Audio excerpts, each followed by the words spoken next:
Good morning and welcome to brew number 13. Today is going to be a SMaSH brew and actually includes several firsts for me. Well, first of all, it is my first SMaSH, and for those who don't know, SMaSH stands for single malt and single hops.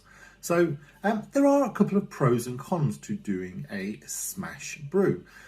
First of all, I mean, the pro is it's very simple and gives me an opportunity to use up some of my grains and some of my hops that otherwise may sort of run out of date too quickly. So that's a great advantage. The difficult side of it is, though, that I think, a SMaSH brew lacks a bit of complexity, which I think, homebrews, looking back at the brews I've done so far, that has been one of the problems. And I think, as I plan for the future, planning for something with a little more complexity is something that I am particularly going to focus on. But, the thing about a SMaSH brew, of course, is that it gives you a chance to really understand the taste of a grain and then a specific hops more clearly. So we're going to give that one a try.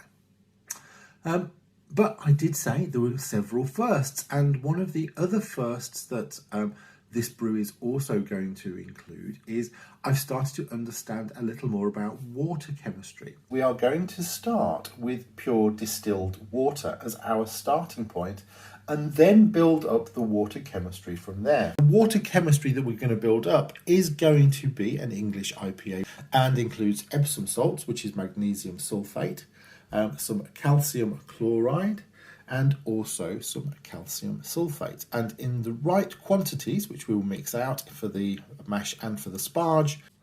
The third of my firsts is actually going to be, this is summertime and I was looking for a hoppier ale. So in part of the ingredients or part of the recipe for this one, I'm going to also do some dry hopping, something I've never done before. Now, it does sort of offer some risk of introducing sort of bacteria into your brew at a later stage, but we'll try and be careful and talk about all of the right precautions to make sure that doesn't happen. We will be using 1.3 kilograms of Maris Otter 2-row barley, which is a very traditional English ale grain, so we're winning there. The whole recipe calls for around 50 grams of Fuggle hops. This is the first 10 grams for the first entry, and they do smell absolutely wonderful. I am really quite looking forward to a much more summertime hoppier ale. I've recently purchased one of these, a pH reader, and I actually have a separate video on calibration.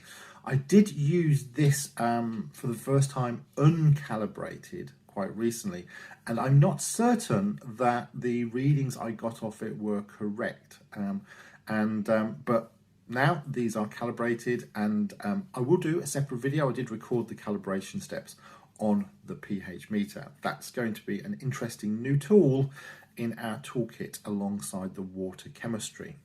Another of those firsts is going to be the fact that I am going to do a shorter boil time. I'm going to do a 30-minute boil. There is a lot of evidence to say a 30-minute boil is adequate to get the sort of oils out of the hops that you require. It also sort of passes the 10-minute mark in terms of the sanitization step. So 30 minutes is going to be the duration of the boil. That should save me a bit of time. However, I'm going to lose all of that time by also introducing an additional step, which is to hop stand. And I did say I wanted this to be a hoppier English ale, or happier hoppier English ale. So that's one of the things we're going to do is include a hop stand step, which is just after the boil to bring it down to around 80 degrees and hold it at roughly 80 degrees for a period of 30 minutes. And also include an additional hop at that point. Since this is a SMaSH, that hop will be our Fuggle hop, so that's fine. And again, that's, that will hopefully get me away from my run of, particularly English style real ales that I've been doing, and get me more into the sort of pale ale market. So this is in style going to be a specialist pale ale. And that's, because actually that's quite a wide range of sort of different criteria. I did try to fit this into an English pale ale style, and I could do that in the quantities of everything apart from colour, and it was quite hard, just given the Maris Otter, to bring it up to the colour level of a pale ale. So this does sound like it's going to be a particularly golden summer ale that we are brewing here. This is going to be an English pale ale, and the choice of yeast is going to be a Nottingham yeast.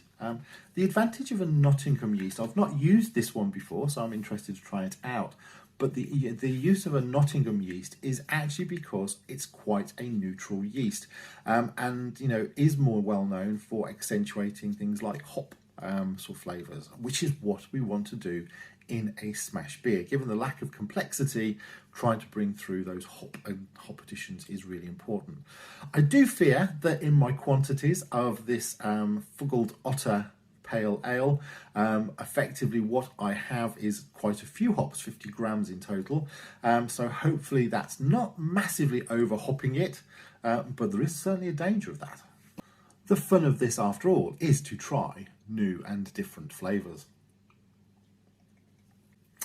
We are targeting this to be a 5.4% ABV, which is going to require us to have an original gravity somewhere in the region of 1.054, and our expectations of a final gravity then put us in the range of 1.013, which, again, that's a slightly higher sort of final gravity than we've sort of seen, and hopefully that will give us something that still brings through the malty sweetness in the gravity, but whilst also giving it plenty of body. Under normal circumstances, I would have at my disposal some dry malt extract to tweak the gravity if I needed to once I get to the final gravity stage. That's not going to be an option today because this is a SMaSH, and I'm going to stick by those rules. So SMaSH it's going to be, and we may see some actual differences in the gravity when we brew. Another thing about the Nottingham yeast, which I really, really do like, and that is the optimum operating sort of temperature come fermentation. And the range for a Nottingham yeast is 10 to 25 degrees centigrade, which is a really wide range, and I'm very, very, very happy about that. So that makes it much easier in terms of where I store it. Sort of keeping it in that temperature range should be pretty straightforward, sort of for this fermentation. It is perhaps the choice of hops, though, that worries me a little about this. There are plenty of hops out there that you could use that are quite fruity, quite citrusy, quite floral, that have very sort of pleasant flavours that you will see commonly used in the flavouring and aroma stage. Unfortunately, part of this SMaSH is using up some of my stock. Therefore, those types of hops are not ones that I actually had available, and the one that I'm going to use, the UK Fuggle, does not have that profile in the description. In fact, the description of this hop is that it is a earthy and woody and pleasant vegetal type hop. We are certainly going to understand what type of hop that means when we try it, and this will also help with it's quite difficult to do beer tasting. Well, the tasting bit is really easy. Describing the tasting is the hard bit, and that's understanding these flavors more will certainly, I think, help with that task. So thank you very much for tuning in. That's the end of the introduction. We're going to jump into brew day next. I am looking forward to doing something a little more sort of sunnier, summery, hoppy and sort of light compared to sort of the rather ale structured beers that I've done more recently. Not that I don't like those ales, I have liked them tremendously, this is a very different flavour profile, and I'm very much looking forward to giving that a try too. So, thanks for tuning in. Let the chaos begin.